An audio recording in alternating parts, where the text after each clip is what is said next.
If you have a Batch Dialer account and you're still wondering what the best way is to set up inbound calls, this video is for you. Check this out.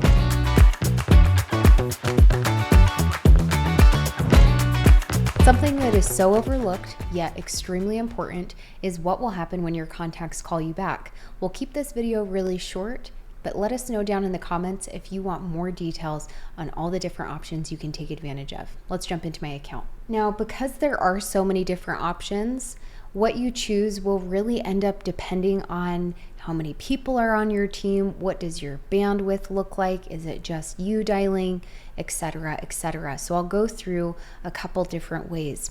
One of the most popular ways and simplest to set up is sending every single contact that calls you back to a voicemail.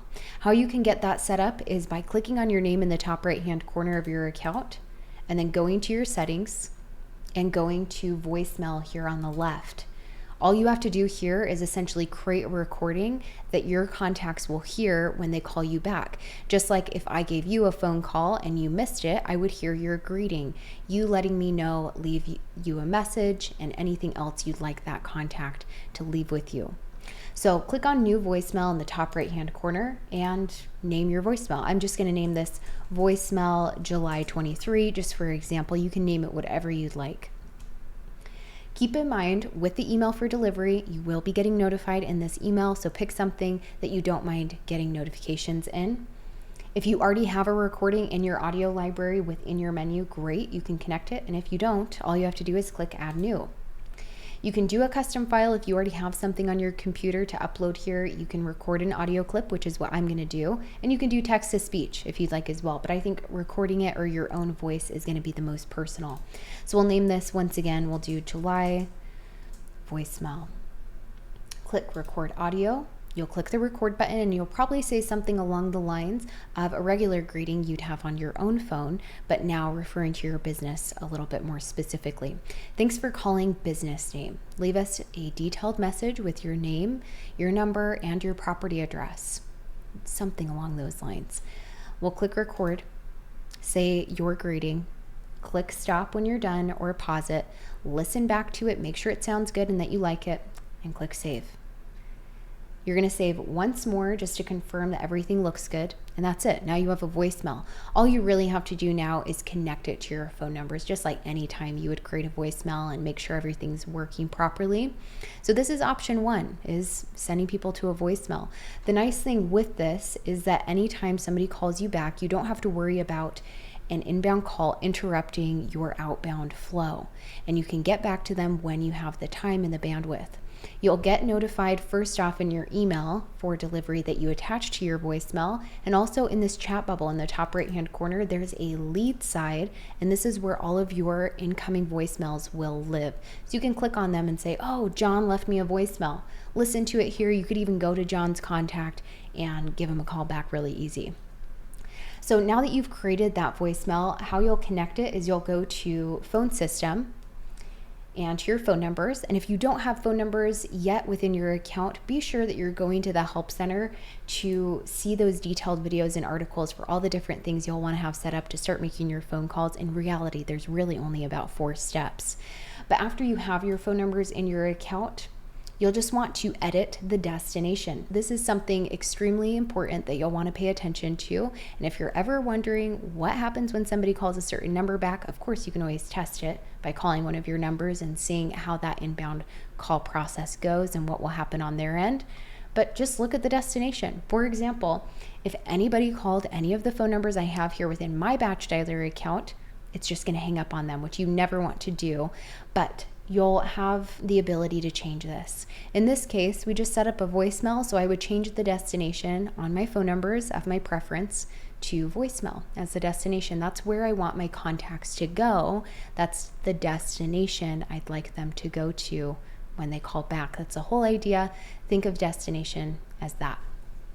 So I do have my numbers grouped. It's just kind of like a folder for my phone numbers. You could do this individually as well, but I'll click on the 3 dots of my group holding all 33 of my phone numbers, click edit, and change the destination to voicemail. There's a lot of different things, but let us know if you guys want more details on all the different options. We'll skim through the other big ones like inbound call queues and IVRs as well. But I'm setting my destination as voicemail for this entire folder or group in this scenario. And I'm going to change it to this recording, the voicemail July 23 that I just created in my settings. Now you'll see the destination change. And if anyone were to call these numbers that I've attached that voicemail to, that's what they would hear. And I'd be able to collect that data and call them back when I have time. This is the most popular option for people that are doing this by themselves and aren't able to manage inbound calls as they're making their outbound calls throughout the day. Now, the second way you could take advantage of, or at least one of the larger methods, would be something called an inbound call queue. You'll go to phone system and inbound calls in your menu. And this option really is for anybody that has team members or for yourself where you'd like the opportunity to answer calls within your Batch Dialer account. And then you have a flow here. So if you're not available to answer it in your account, it's fine because you'll set up a queue to send it to something else if you can't answer the call. You'll create a new queue, and keeping this really simple, you need to make sure that, of course, you're naming it. Let's just name this expired listings inbound queue because I'm going to attach it to an expired listings campaign I have created within my account. There we go. And you'll assign the campaign here. So here's my expired listings campaign, and you're going to grab the phone numbers. Why this is important is because the system needs to know which contacts are going to be sent through which queue, through which phone numbers. It all matters. So be sure to keep in mind that every time you create a campaign, you need to have a coordinating inbound call queue if that's what you'd like to do. They have to be separated from one another. There's one inbound call queue to one campaign or per campaign. Make sure that you go and look at which phone numbers you used in that campaign when you created it and set it up, because it needs to be the same.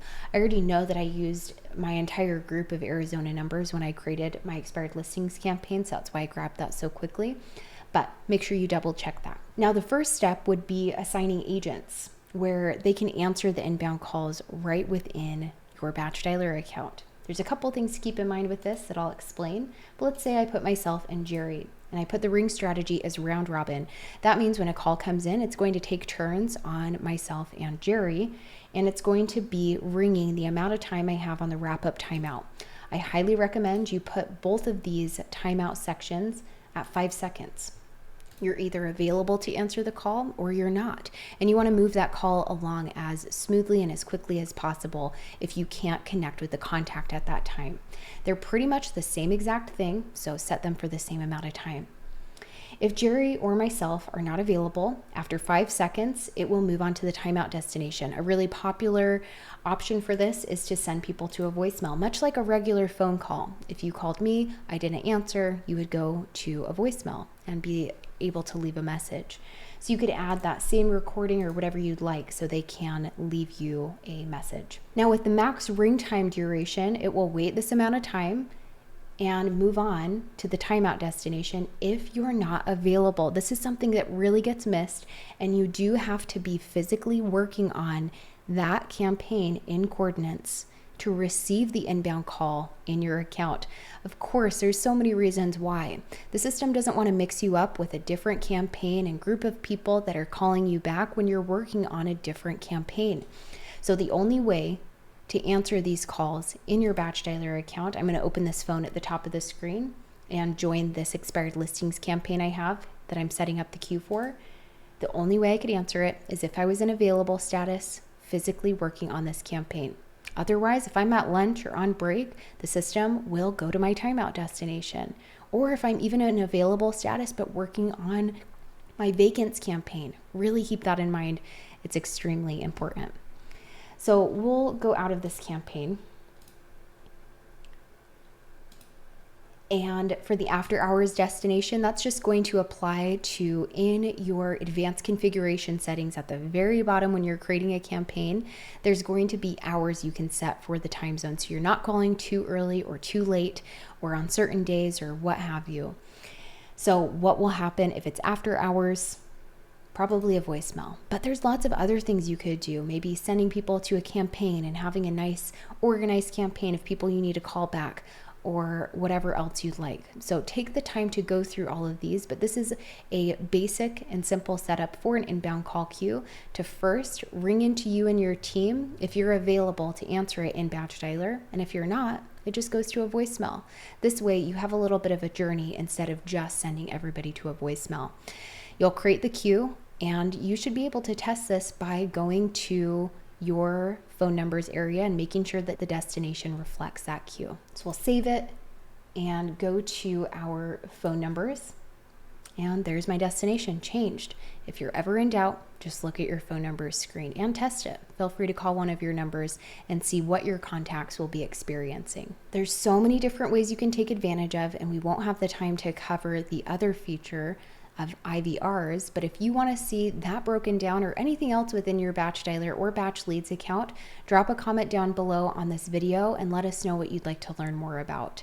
As always, click on the link in the description to join the Batch Service community, where you can connect with amazing individuals nationwide that you can get your tough questions answered and create winning relationships. If you liked this video, put a thumbs up on it and subscribe to our channel so we can keep creating you great educational content for free.